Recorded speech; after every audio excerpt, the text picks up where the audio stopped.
All righty, everybody. Guess what? It's time for a different kind of video. By the way, Spinners has moved back to Spring Hill. So for those of you looking for records, guess what? I thought we'd try something different today. We got pink basses over there. We got pink basses over there. Got a few other basses over there. A couple things showed up in the mail today. So I figured we would do kind of an unboxing. Even though I've taken them out of the box, I figured I would just bring them in here and we would talk about a few things. So first things first. This is a Sea Moon Funk Machine pedal, and I am in the process of giving this a run through to kind of put together a special pedal board, I think, for the JDs. So because of that, we need something that funks. So we're going to talk about that in another video later on. Now, I have two cases at my feet. Eeny, meeny, miny, moe, catch a tiger by the toe. I guess we'll just open them both. Who cares? So let's open the first one here. Let me just fish this thing out. Let's just see what we've got here. Ew. Okay, so let me pull this out of the case and out of all the wrapping and fun, giggly, yummy stuff that is along for the ride before I put it up for the camera.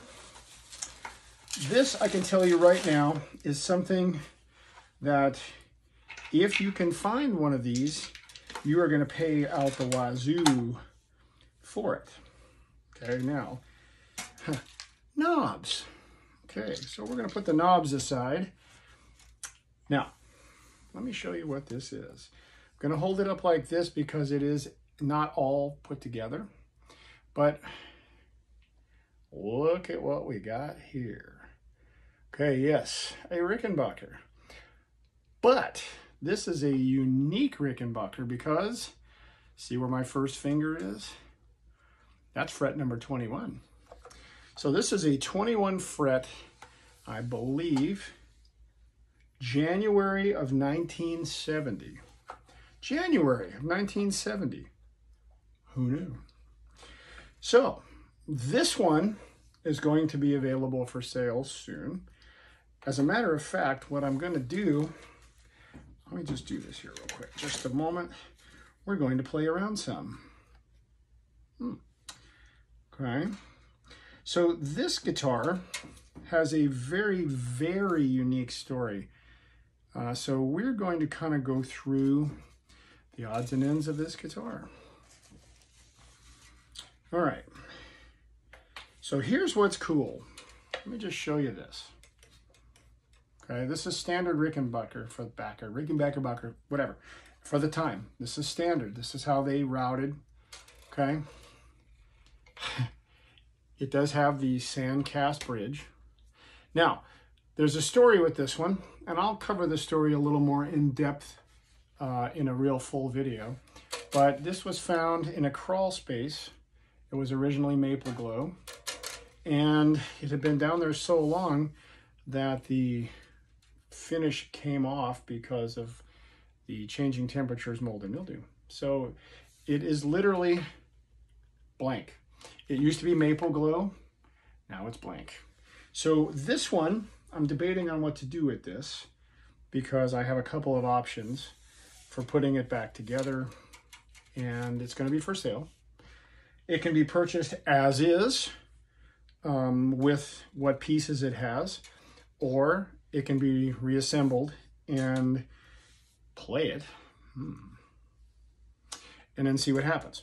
So that's what we're going to talk about in another video, but I thought you all would just kind of like to see this because honestly, everything's been stripped off. It's been refretted, so it's got brand new frets.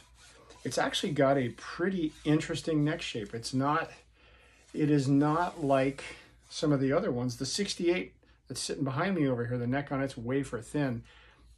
This thing feels like a very flat D shape, D as in David shape.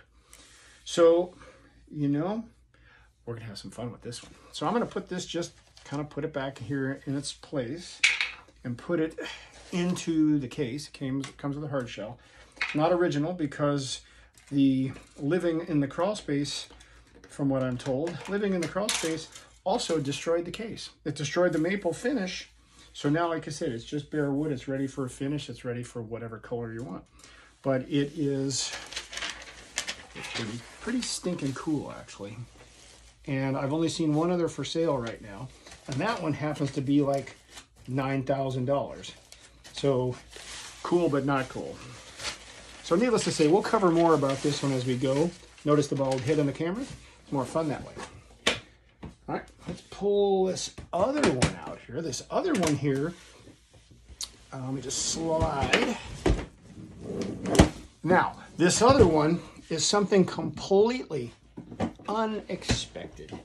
Completely and utterly unexpected. So let's bust this puppy out. Ooh, yeah. This is a girthy piece of wood right here. Oh, brace yourselves, folks. This is not a Rickenbacker. But what this is, this is an Ibanez Musician Studio model. Ibanez, Japan. Crafted in Japan. 1980-ish. MC 980 8-string. How about them apples? Okay, I'm going to go through this thing. I'll tune it first. I know somebody who really likes these, and you know who you are.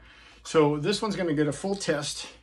I'll clean it up a little bit. We'll dial it in a little bit because it needs a little love and dialing right now. And we're going to see what happens. But this is one of these really cool neck-through Ibanez's that you don't hardly see, especially in 8. So this, for those of you who are in police tribute bands, this would be very similar to one of Sting's old Ibanez's, except it's got twice as many strings. So you can play your King's X. Maybe I should run this through the Doug pedal. More to come on this. I hope you all are doing well. Today is Saturday. It's 60-something here. Kind of nice. Just had curry. You know it's always good. Next time, we will do some more with this. You will see these next in video being played with pedals. Till next time, love one another. It's all we got. Play some more bass if you got it. Party on. Catch you later.